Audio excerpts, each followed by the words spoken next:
Well, hello there. You're watching the press preview, a first look at what is on the front pages. Time to see what's making the headlines with the Daily Mirror's associate editor, Kevin Maguire, and the Daily Mail columnist, Sarah Vine. Welcome to both of you. So, for a look at the papers, as usual, let's start, shall we, with the Metro. It suggests rail strikes could continue for an extended period, with the RMT leader Mick Lynch refusing to entertain the idea of driver-only trains. Same old Johnson, that's the front of Kevin's paper, The Mirror, which carries claims that Downing Street staff destroyed evidence ahead of a Commons investigation into Partygate. The Times has news of a plan to let people keep their benefits and go back to work to try to boost the economy. The Financial Times has word of cyber attacks on its competitor, The Guardian, as well as Royal Mail, amid concerns it could be part of a wider wave of digital crime. The Guardian leaves that story off the front page, instead reporting that there are calls to ban the forcible installation of energy prepayment meters in the homes of people who fail to keep up with their bills. And the Star says it is banning further mention of Prince Harry from the paper, though even they aren't sure if they'll stick to it, so they say. Well, a reminder, by scanning the QR code you'll see on screen during the programme, you can check out the front pages of tomorrow's newspapers while you watch us. So let's head straight back to Kevin and Sarah. And Kevin, let's kick off with The Guardian, shall we? News of further strikes, this time civil servants, massive numbers, 100,000 of them. Yeah, and 124 government departments. There's another 33,000 also being balloted, including those at HMRC, Revenue and Customs, tax.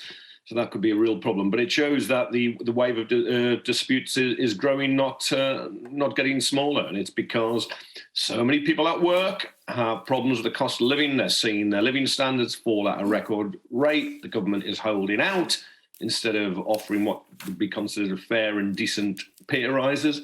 So it will get worse. Teachers are being balloted too in England. They could join this wave. So it's a big headache for the government. It's a big headache for the public too. Yeah. But when everybody's suffering, I think the old traditional Tory tactic was to demonise the trade unions and the public would turn against them. So it's not happening because so many people can see that their own living standards are falling, and there's some respect for people who are having a go, trying to protect their living standards.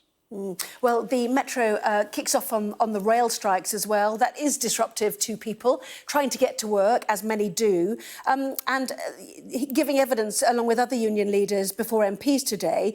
And he's specifically cross about this idea to have driver-only trains, which he says the government shoehorned into any agreement that was before them. So, what do you think about driver-only trains, Sarah? And are they right not to give an inch, as the paper says?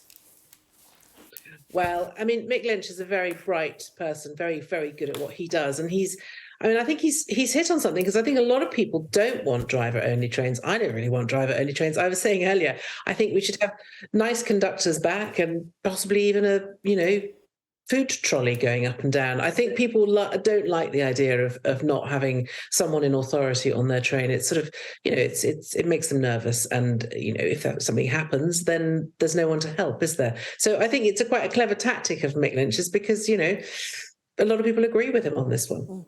I mean, at the beginning of the week, we saw multiple meetings with multiple ministers and secretaries of state in different departments meeting union leaders.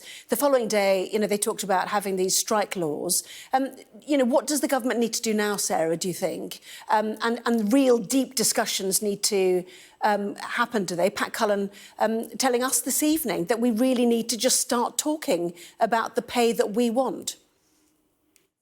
Well, I think this whole idea that this is some sort of organic kind of rise in people striking is a bit disingenuous. It's obviously a massively well-coordinated attack on the government by the unions, and they're doing an excellent job, and they are making inroads in the sense that I think people are beginning to get worn down by it all, and interestingly, I don't think people are losing sympathy necessarily for the strikers. I mean, certainly not for I'm not sure about the civil servants. People tend to think of civil servants as having quite nice lives and quite nice pensions and relatively good work and pay and conditions. But I think certainly for ambulance drivers and frontline workers, I think there is still that the sympathy seems to be holding up. So yeah, the government needs to come to the table with some solutions. I think now. I think this is not the 1980s. You can't just do what Thatcher did. And just, dig your heels in. It's just not going to work. Just sticking on rail just quickly, Kevin, the other thing that the RMT is cross about is the fact that this is all linked to productivity and changes in working practices. But actually, the Transport Secretary determined on this, saying that some of them, you don't have to work on a Sunday. You have to call people in. You have to get agreement from staff to actually cover services on a Sunday. Do productivity changes need to happen in the rail industry, do you think? Yeah, possibly. Look, the rail industry isn't the same now as it was when the steam engine was invented. It's always changed. And if there are areas you wish to get people working differently, you can negotiate that and you can get agreement on that. However, if you link them to the current dispute, you've got to prolong the dispute. For instance, Mick Lynch has quite correctly picked up on this idea of extending driver-only operations. Very limited now. Most trains have a second safety qualified person on the train. Sometimes they're checking fares, but sometimes they're operating the doors. Sometimes they're doing both. They're there for security. Sarah's not alone in thinking there should be a second person on a train. I think Mick Lynch has just realised that most of the travelling public would agree with him on that. But if that was decoupled from the pay negotiations, I'm sure this real dispute could be settled very quickly, and then you move on to negotiating about what happens with a second person on a train. All the disputes are slightly different. Some are because workers certainly in the NHS, are really just dismayed at what's happened to their public service.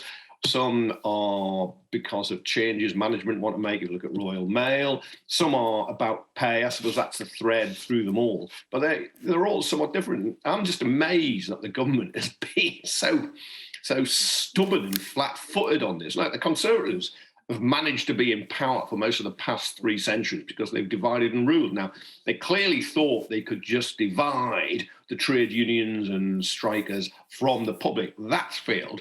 So I cannot now understand why they don't try and divide and rule by settling some disputes and possibly having to spend a bit more than they would have liked, for instance, the NHS.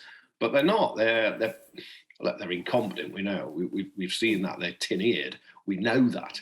But I am just mystified. After 30-odd years of covering industrial disputes in one way or another, I just can't believe the government's getting it so badly wrong. Yeah, but Kevin, and I'll put this question to Sarah, actually, even Ken Clarke, seen as a sort of more liberal wing of the Conservative Party, suggested the government has to stick to its guns on this, that actually increasing pay for nurses and other sectors is unaffordable and it is inflationary and it embeds high pay rises in the system. Sarah first. Kevin, I know you want to come in. Sarah, that is the government's main argument, isn't it, on this?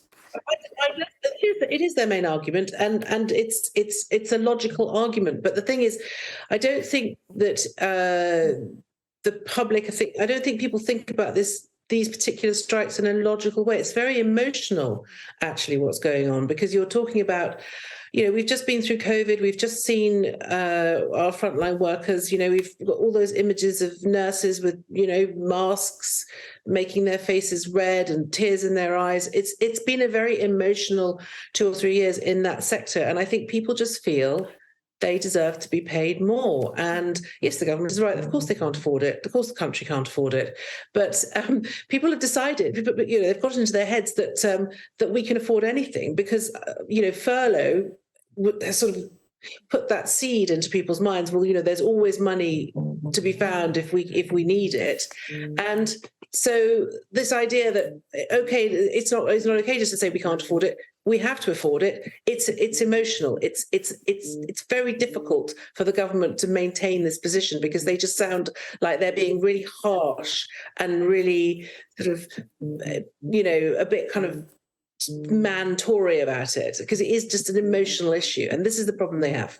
Yes, and even before furlough, the bailout for the banking sector, back after the financial crisis. But it is emotional. I was just going to say that Pat Cullen today saying there were 47,000 vacant posts in this country alone. I'm presuming she meant England at that point. Every nurse coming on duty feels that. Every patient feels that. And even in the metro, Kevin, Rishi Sunak talking about how terrifying it is not knowing if an ambulance is going to come. So he's bringing in the emotional aspect of this that people are feeling. Yeah, and Rishi Sunak, as Prime Minister, has presided over funding for the ambulance service. That means people, when there are no strikes, are not sure an ambulance is going to arrive or when it will be there. So I think it's a bit of a cheat just to focus on days when there are strikes, but there's no doubt there is a higher risk on those days. But Ken Clarke, you mentioned, I remember the last national ambulance dispute, 1989-90, when there were strikes. He was health secretary. He was very provocative, and he prolonged that strike by smearing ambulance drivers as little more than taxi drivers, just ferrying old ladies around often is what he said. And he's no oracle on the economy because, right, if you work for a private company and there's a pay rise and then that company puts up the price to whatever it sells in order to recoup whatever it's paid you, I understand how that is inflationary. But in the health service, how is it inflationary? It's not directly inflationary giving somebody a pay rise because it doesn't charge us anything. So you could give nurses and ambulance crews pay rises and it wouldn't be inflationary. It depends how you operate those companies. Now, yes, you might be going to jump ahead and say there could be increased borrowing. That is absolutely right. But the government is increasing borrowing all the time. And during a period when the economy is going into recession and inflation isn't caused by wage rises, it was caused by external factors, not least Putin's invasion of Ukraine and what happened to world fuel prices. You can increase demand in the economy. You could protect people's living standards. I'm sorry, I just don't buy that all pay rises are inflationary because they're not. And Ken Clarke should know that, or actually, given his record as a chancellor, perhaps see why he doesn't. Yes, and in fact, just looking at the Financial Times as we head to another story, just one of the small boxes on their front page suggesting that FT analysis has illustrated the extent of real terms pay cuts for key workers in recent years, resulting first from austerity and big structural shocks, which we know about the pandemic and so on, across rail, mail delivery and education. And it suggests that some big falls have hit relatively high earners. Lower paid public sector staff, especially in London, face hardship. So more on that inside their paper. In the meantime, their lead story is about concerns about our critical infrastructure. This is after an attack on Royal Mail and The Guardian, they say, and quite separately, what happened in America with the grounding of these flights today, Sarah. Royal Mail warning of severe disruption to its overseas services. I know this stuff terrifies the living daylights out of me. I think we're much too enthralled to all this technology. Unfortunately, we've become so completely. It rules our lives now. We can't actually function without it. I mean, you can't do anything anymore without the internet. And the trouble is, it's not a safe place. And it is very difficult to protect your. I think in the case of The Guardian, they've had people's salaries stolen and all sorts of stuff, all very personal details. And these data, I suppose you call them raids, keep happening. And we're powerless, really, because we all are stuck using the internet. Yeah, and the FT saying that the National Cybersecurity Centre, which advises companies on combating cybercrime, is working with the National Crime Agency to understand the impact. Another cybersecurity group, Kevin, said that it could take months to restore Royal Mail systems, depending on the severity of the incident, suggesting the information cyber attackers gain from having been on the inside of an organisation's digital infrastructure can leave the victim organisation vulnerable to further breaches, and so it goes on. Yeah, no, absolutely. Like The Guardian, as Sarah says, staff salary details and passports have been compromised. The journalists have been told to work from home. The Royal Mail don't send any letters abroad because their system is down. I remember when the NHS was hacked not that many years ago, and of course they had very poor operating system. No, I mean cybersecurity is a huge issue individually, collectively now, for companies, every organisation, the government itself. There are people out there, whether hostile states or just hackers who think they can create chaos, perhaps achieve political ends and make a lot of money. But it's quite frightening. I sometimes have one of these little anxiety dreams, and I wonder, what if we wake up and you just find all your bank savings have just been wiped out? They don't keep ledgers anymore. There wouldn't be a piece of paper saying you had $2,000 or something in an account. It would just disappear. Yeah, don't put that in someone's mind, Kevin, and please don't stress. I'm sorry, I've done it now, right? It's the new year. It's bad enough. It's January. I hate January. Yeah, this is all quite separate from the airlines delayed or cancelled in America, which was 10,000 flights we're led to understand because of a government pilot alerting system failure, prompting the Federal Aviation Administration to halt all departures for 90 minutes. Quite an extraordinary day, certainly. Anyway, lots more still to come, including The Star, promising it will never mention Prince Harry again, but we will, briefly, in a couple of minutes. Back in a moment.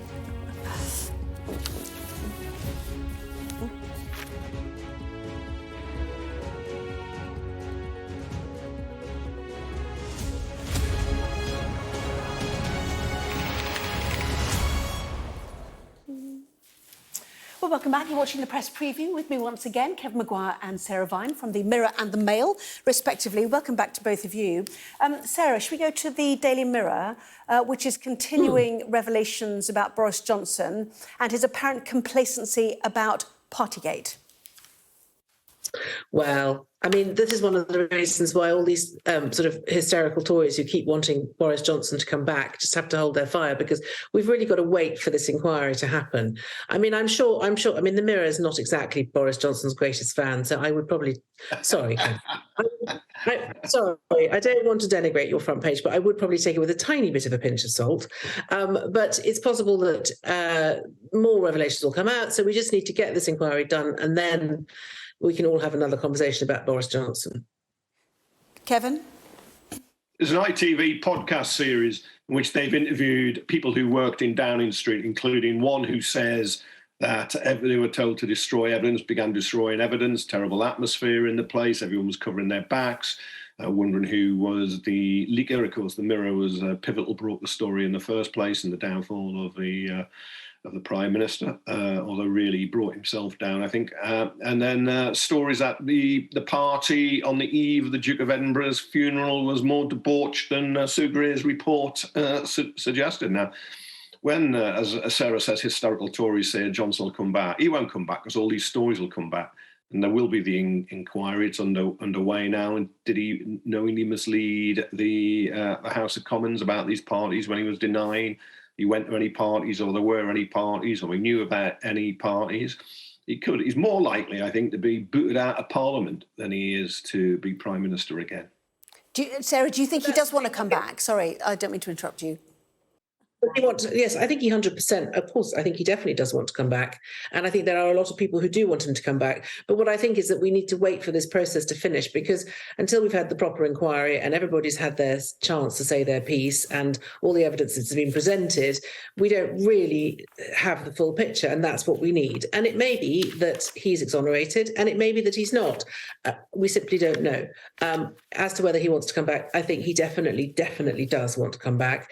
I think he feels very strongly that he was wrongly removed, and I think he would like a chance to rehabilitate himself. Whether or not he'll get that, I don't know. OK, let's move on to the Daily Star. Sling your hook, Sunbeam. Daily Star bans Man Baby's whinges from best newspaper in the universe to give readers a well-deserved break. Well, you'll probably both dispute some of that, the last bit of it, the best newspaper in the universe. But anyway, have you reached saturation point, Kevin? Let's ask both of you. I'm getting close, but there is no doubt when a incredibly prominent royal is tearing strips of his family. I know, Sarah, I'm lighting a blue touch paper here, and she'll say it's absolutely terrible what he's doing. But it's a matter of public interest. We have this British institution, the monarchy, which I'm no great fan of, but one who was inside is saying it's absolutely rotten, or all treacherous and backstabbing and nasty. And William also got a bigger room in Balmoral when they went to stay. But I think it's absolutely fascinating. I can't have enough of it. Bring it on. Let's have more. And you've read to page what in the book, Kevin? I want the lot. Oh, the lot. He's read the lot. Come on. It's pretty done. Go on, I Sarah. think Kevin, as a staunch Republican, is obviously behind this whole plot. Yeah, it's all Kevin. It's secret agent Maguire. No, I mean, it's wow from Harry. I'm sorry. You had a slightly less good bedroom at Balmoral. It's Balmoral. Hello. Yeah. Anyway, but I've been forced in a sort of terrible torture to read most of the book, which is awful. And there are many surprising things about this. And I think that it's all his perception for a start, but also there are some really curious things. Like, he talks endlessly about his penis. The man is completely obsessed with his penis. And it's very strange. He's an odd combination of really like a man-child, as the style says, but then also sort of oddly sexist in quite a lot of it. He's a real mess, I think.